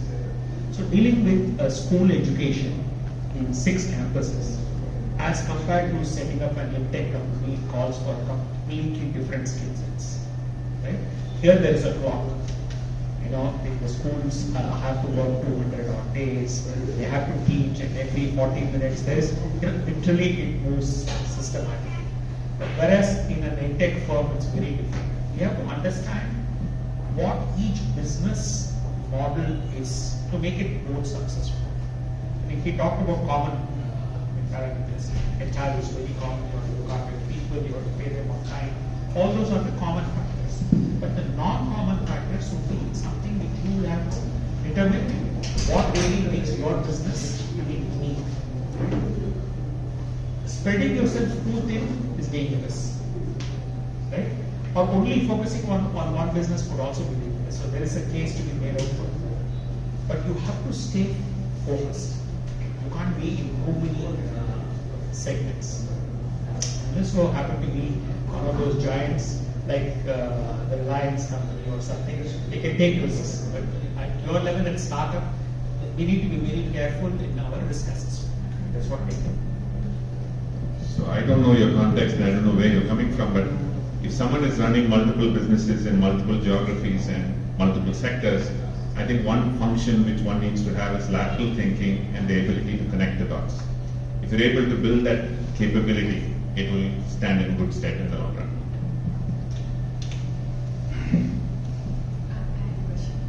Thank you so much for sharing your journey with us. It is very insightful, and also thank you, ma'am, for including in-depth questions as well as rapid fires. I thought it was a great mix. I'm Aditi Prasad, and I'm using AI to help improve legal research and compliance field. And my question is that, so I've been in India for now 1 month now, and the biggest thing I've taken away is it has broadened my way of thinking by meeting different people and also helped me see more possibilities. And that's why I feel like traveling is because you've traveled so much and you've also lived in US and lived in different countries. So how much does that impact in your way of thinking, or as yourself or as an entrepreneur, and even for your business? Do you recommend us to how much geography matters, and what do you recommend us? Thank you. So let me answer this question, because this is we precisely captured in the book The Talent Masters. The more you travel, the more you appreciate different cultures, the more relevant you will be to them. And I think, if you travel for an exhibition, let us say to Berlin, you learn something about Berlin. Then after that, the Berlin Wall fell, and today it's an integrated Berlin. You don't have East Berlin, West Berlin. So you learn so much about different cultures. Learning is very important. I share one small story. My brother-in-law used to live in Singapore, right? So there used to be an Indian business gentleman called Mr. Pillai, who used to run this company called, I think they used to make biscuits. Very large Britannia, right? So what happened, there was a dispute between him and his British partner. And as per Singapore court or Singapore law, whatever it is, they filed a case against him. He was living in India at that point of time. The government of India arrested him, and he was placed in Tihar jail. This guy, having lived life extremely high, got a heart attack and passed away. Right? And they did the autopsy and they cremated him as per Hindu traditions. So that was one part. I happened to be visiting Singapore the next month. My brother-in-law used to live there. So I had visited the place and I was walking up the staircase, to my brother-in-law's house. I saw there was something called like a wake for the Chinese. They have, they don't cremate immediately. They keep the body. They're drinking 7 days or something. I don't know how much period of time. So there was a different culture. But fortunately, I saw it. So the next day evening, I had a chance to spend some time with my Chinese people with whom I was doing business, and their reaction was, "You people have erased evidence by cremating." What is your normal reaction? One of anger. I think you want to get, then it would have got into a fight and you would have lost your business, etc. You can see where I'm coming from. But since I had seen this, I said, "Do you people do this?" They said, "Yes." I said, "Is that your culture?" They said, "Yes." So this is our culture. This is part of Hinduism, etc. Then the whole tension disappeared. So traveling is something that is very critical.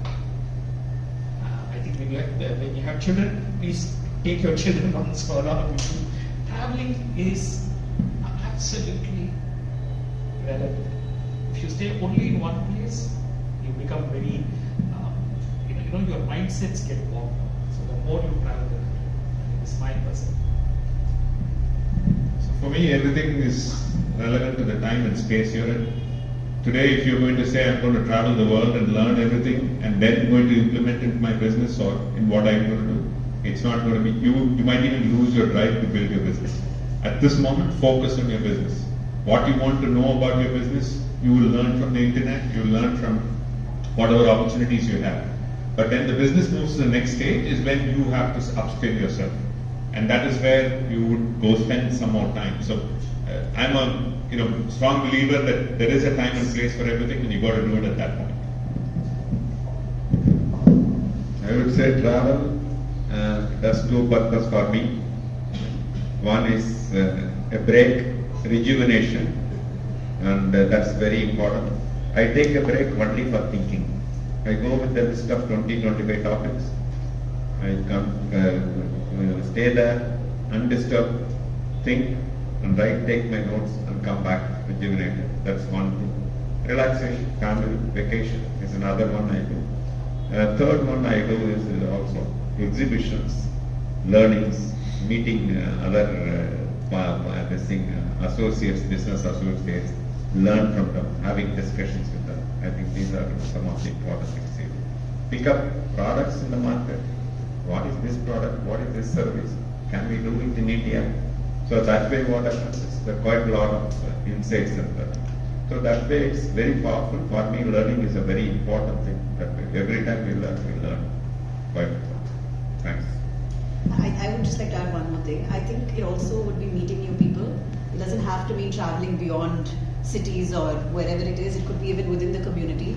It's reaching out to people that you could learn a few things from. And I think just shamelessly doing it without what's there to lose, that will also be a great value. Also, like a follow-up, since you've already did masters in US, and did that help you bring more network, more investors, or co-founders? Or do you think maybe without even masters, I could have done this? Yeah. So I did my masters in a US school in Chicago. One of the most significant value adds is I did the program much after I sold the business, or just when I sold the business. So my objective at that point was I was not so quant focused, so I wanted to become quant focused, so I went back to school. So there was a specific purpose. From a networks perspective, yes, going back to school, going to an Ivy League or a very well established school, you do find good networks, you might find some co-founders. But it all depends on again, where is the stage of the business, right? At this stage, you cannot go looking for someone to find a co-founder in halfway around the world, right? You have to find somebody in your environment who will be the right fit to be your co-founder. But at the same time, now if you think about, do I think about my masters now? I would say your single-minded focus should be your startup. You should live, breathe, eat your startup. So if you think about, okay, 2 years from now, I'm going to go for my master's program and I'm going to build the business till then, please don't do the business right now. Just get out of the business, take a job, and then go for your master's, and then get back to business. This is a long journey. Entrepreneurship is a long journey. It is not something which you get on and get off like on a train where you could, build something which is enduring. So if you want to build a long-lasting business which will create value for you, stay focused. I don't know whether it answers your question, but and if my message is incorrect, but that's what it is. Thank you.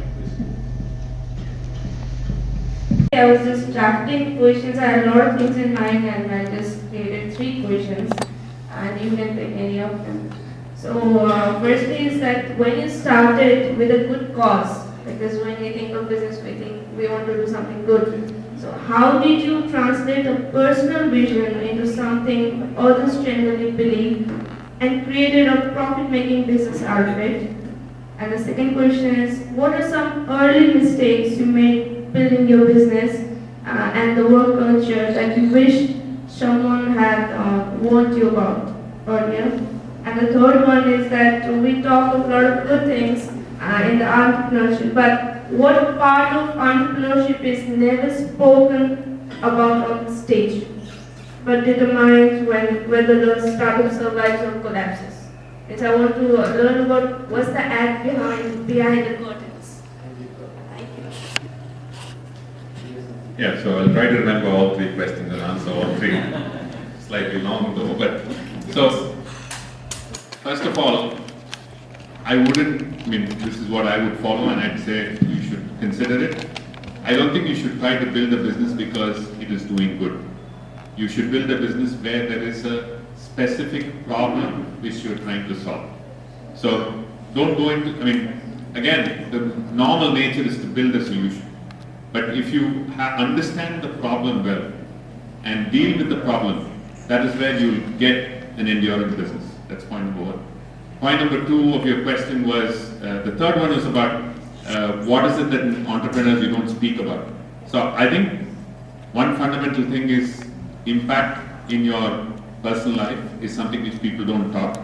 People make, you know, when you build a business and when you are focused on it, it has an impact, an adverse impact on something else. I wish I had spent more time with my kids when they were growing up. I wish I spent more time with my family. I mean, there are many things. There is always you have to give it something to get something. So that's the second point which most people don't talk about. And of course, this is a 24/7 journey. It is not something which you can switch on and switch off. I already answered that. What is your second question? It was early mistakes. Early mistakes, yes. So my previous business which we sold was in system integration, and then we built a manufacturing business, and then we expanded slowly. But along the lines, one mistake which we made, by the time we took the call to build technology into it, and I say technology in operating, implementing an ERP and stuff like that, was much later. So I think we should have done that far earlier. There is also times, because at that point, if you go talk to an Oracle or an SAP, it was too expensive to implement an ERP. Yeah. I think that's one decision which I thought we should have done a little earlier. So I'll try to share with you a couple of points, which again, relevant, etc. you have to understand. I had a chance to listen to Dr. Mashelkar, former CSIR chief. And this was about 20 years back, or even more. He talked about a very young India and the aging population in the Western nations like Europe, the United States. And he said, what are the opportunities? And then I could understand, okay, at least what struck my brain was that there's an opportunity for school education. Right? So by listening to some of these people, you understand opportunities. That's where we started. But I said when we start something, we are going to differentiate the product which already CKR has talked about. So that means the philosophy of our school must be completely different for somebody. A parent who comes to my school should not go to my company. So we said that the first up to grade 5, there is no homework, there is no uniform, there is no exams. Children pass automatically. It's almost like a laissez faire. Right? But children come to school and they're not wearing any uniform. They're having fun. Right? From grade 6, the hormones are changing. So I said more structure. Now, a parent who's used to a typical pressure cooker school of an LKG exam and annual exams, etc., is not going to be my parent. My parent is not going to be there. So, you know, differentiated the product. So this is one thing. I wish we had set up more stores. We set up 6, could have set up 15, 16. We had a neat model for it. Still you can. Not at this age. Age doesn't matter. You had one other question. Third one is. Third one was about part of entrepreneurship that is never spoken about on stage. So there are many times when you can't even go and tell your wife or your kids that you're going through this stress. It is scary. Only when you're in the hot seat, you know you're in the hot seat. So, but fortunately, in an organization where all of us are in, so myself and CKR in the group, we call it the forum, right? Non-competitive people in a group. We talk about it in confidential. So we're able to talk many of our personal fears, etc. But you can't go to somebody and talk about it. This is something that you have to carry to your bed, and you have to live with it. It is scary.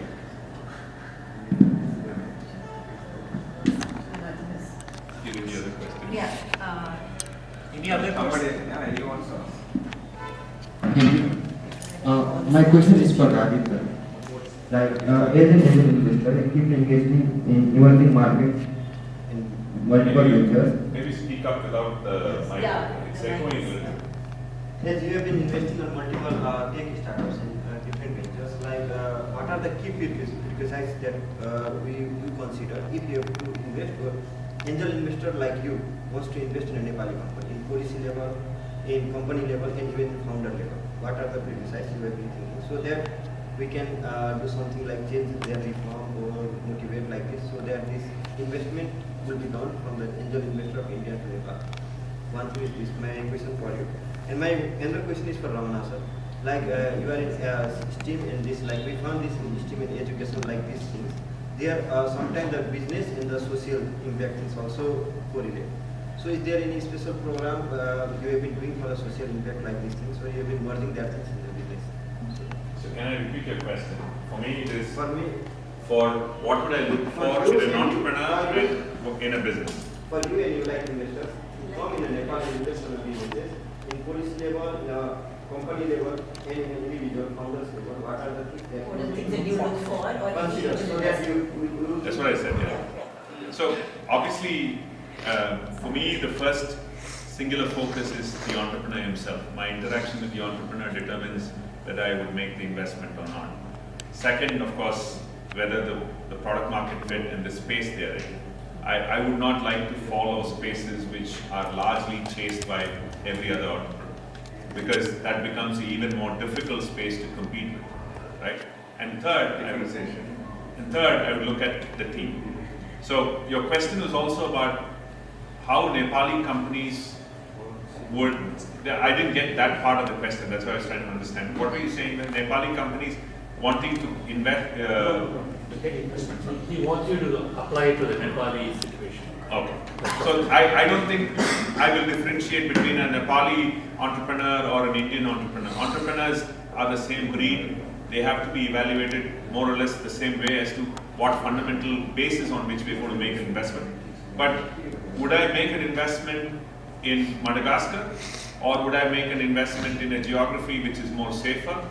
Obviously, I will choose a geography which is safer. So from a point of would I invest in a Nepali company, I wouldn't have an issue, because by and large, Nepal is seen as an extension of India in that sense, because there is free flow of goods and services, people can move up and down, so they have logically an extended India market. So I would not constrain or think of constraints within Nepal saying it's only restricted to a Nepal, so your TAM is very small. I wouldn't think that. So to your question about the social sector and the social impact, I think it's very relevant, because though India is, we claim to be $4 trillion economy, etc. There are a lot of areas where there are so many underprivileged children. I think giving opportunities to underprivileged children is part and parcel of our the big players like already CKR has talked about, Wipro, Azim, Premji, there are HCL, Shiv Nadar, they're all investing huge money, give backs to society. On our side, we are also doing something, and it's very important to teach robotics, STEM, AI to underprivileged kids. And this is something we are doing it through the Playler Foundation. So we give away a lot of kits, we give away a lot of AI, we send our trainers to train the school's teachers. I think it's important that everybody plays a role.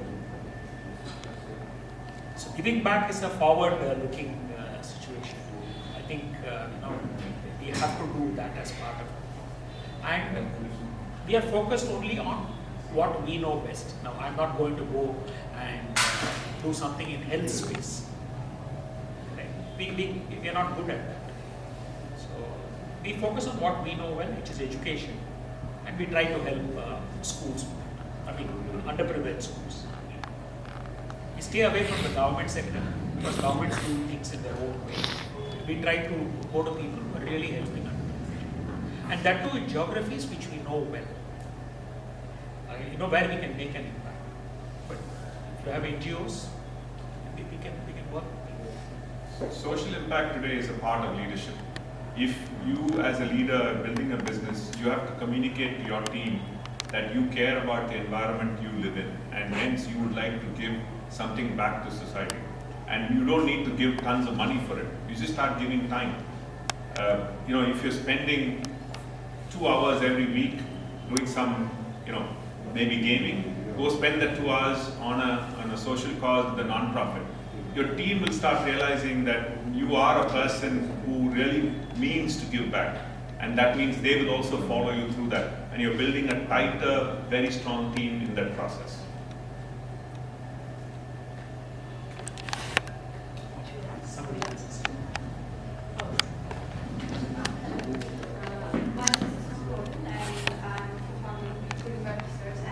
I'm a co-founder of Equilibrium Research and Innovation. What we do is we are building a manufacturing industry, especially focusing on natural ingredient-based personal care products. So my question is, what are the challenges you faced while building manufacturing businesses? And what are the pitfalls one can avoid with specific strategies? I would say that fundamental thing that personal care product, because you will compete with a lot of imported goods, correct? So you need to have a good R&D, and that makes it really different. Having people to work on, read and learn, and how can you do that, improve and get. But I would also recommend you to discuss with AI extensively to improve. So you need to see that, for example, I am competing with a particular product, a brand of shampoo. Okay? What is the formulation there? And you can say that how to beat it. Discuss with AI. It will give you, and you give that this is the specification, these parameters are like this. Where is the opportunity to beat? Kind of this thing. Go and meet the customers, understand. So because finally meeting more and more the customers is a very fundamental thing in consumer products. First is understanding customer need, understanding how to beat competition. That's also very important. And developing a product. The manufacturing industry, if you look at that, in New York, how big is your company? We have been in a pilot system for like 4 years. Okay. So my recommendation is have a strong quality control system. Because product which goes out should not be seen as inferior, or one consistently is not that, consistently is not that, should not be that kind of problem. So quality is very important. And every time product goes out, builds credibility, trust. So that you ensure is what I would say. Build on R&D. Okay. Learn to know where is the hole to beat competition. Identify an opportunity. These are very important. So if you do those things, it should be okay. It's my view. Start small, nothing wrong with that. Okay. We started with glass vessel, laboratory glasses, like that. We didn't invest it. Silver, ever silver, this thing, what is available in the kind of stores. We used to buy 50-liter ever silver kind of vessel. Okay. And put it in the kind of stove and heat it and build shampoo vessel. That's how it started.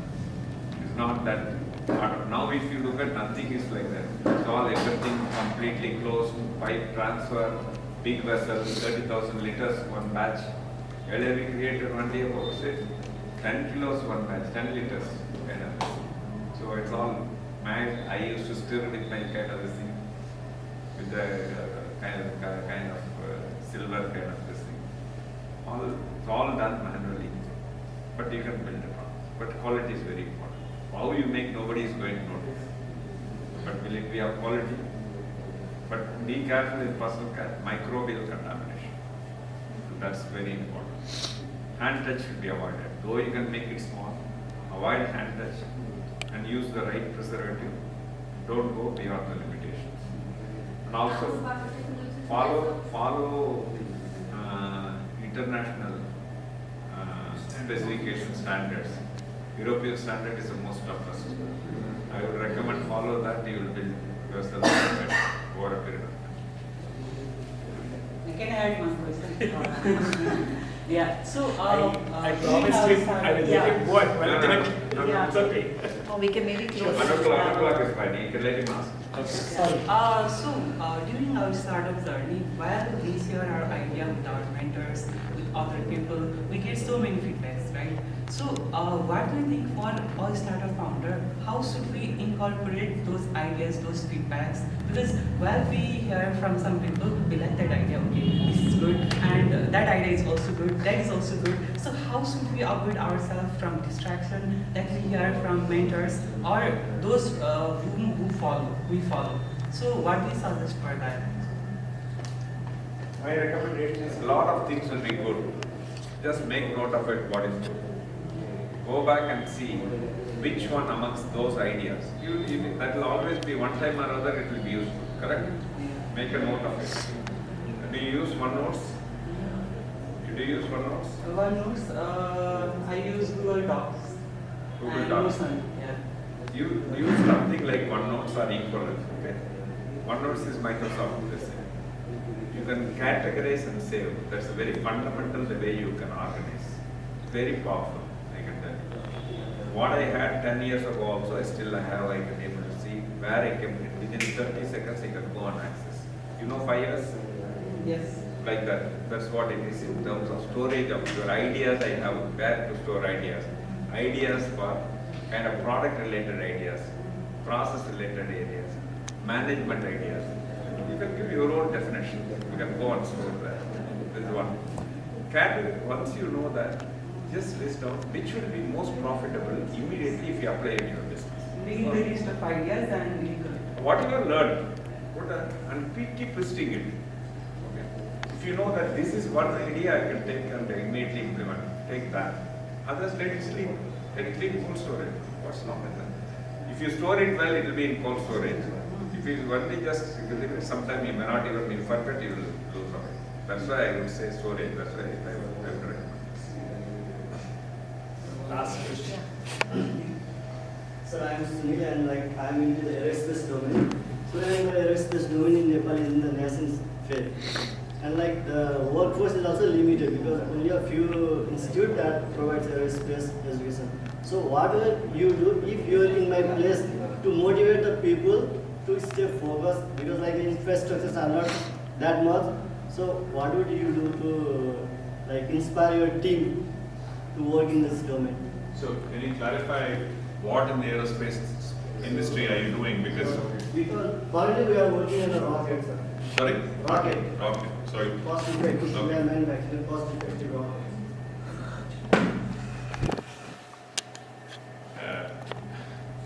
You obviously are asking about talent, which is the biggest challenge there. Yes, and sir. that is something which even, if you look at India as a country, you don't have aerospace talent across the country. You have in pockets.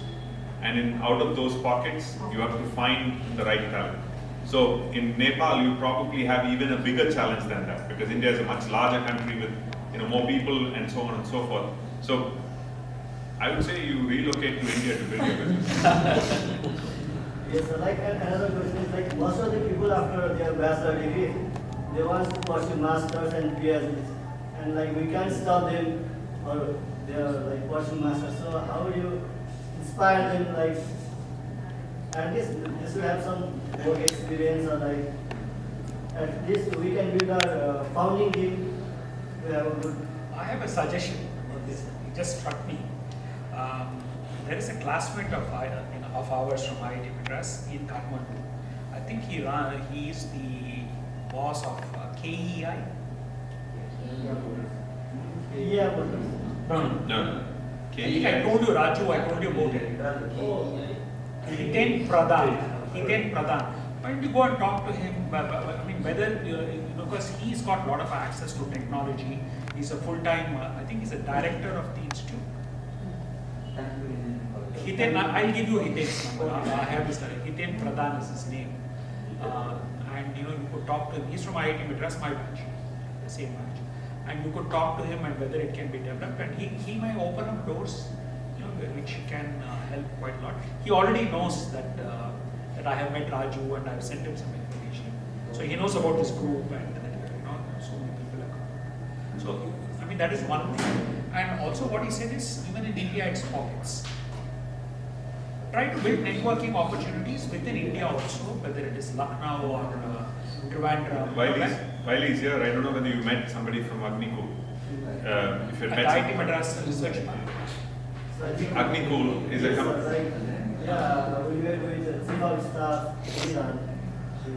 So obviously they are not going to give you suggestions on whom you should hire, but going to talking to some ex-ISRO people would also be a good source.